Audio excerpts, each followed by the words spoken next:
হোৱাটছএপটো on কৰিয়েই দুবৰীয়ে দেখিলে সিহঁতৰ ফটো। মনত এটা অদ্ভুত শিহৰণ জাগিছিল তাইৰ, তাক বেলেগৰ লগত দেখা পায়। সম্পৰ্ক থকাৰ পৰা তাক বেলেগৰ লগত কথা পাতিলে, বেলেগৰ লগত দেখিলে দেহপতা ছোৱালীজনীয়ে আজি সি বেলেগক সাৱটি ধৰা ফটোখন চাই মৌন হৈ ৰৈছে মাথো। ক'ব নোৱাৰাকৈ চকু পানী বৈছে তাইৰ। হয়তো ভালপোৱাৰ পৰিসমাপ্তি এনেকুৱাই। সিদিনা তাই অভিমান কৰোঁতে সি কোৱা এষাৰ কথাই তাইক বৰকৈ আমনি দিছে।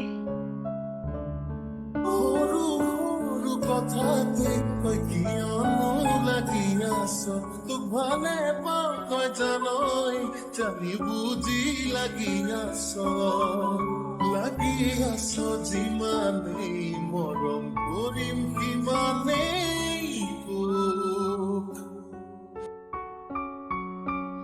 কিন্তু কিয় আজি কি তাইৰ এটা অভিমান ভাঙিবলৈও আহৰি নহ'ল?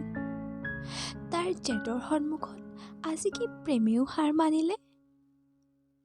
তাইৰ বিষণ্ণতাৰে ভৰা মনটোত এটা প্ৰশ্নই বাৰে বাৰে ভুমুকি মাৰিবলৈ ধৰিলে।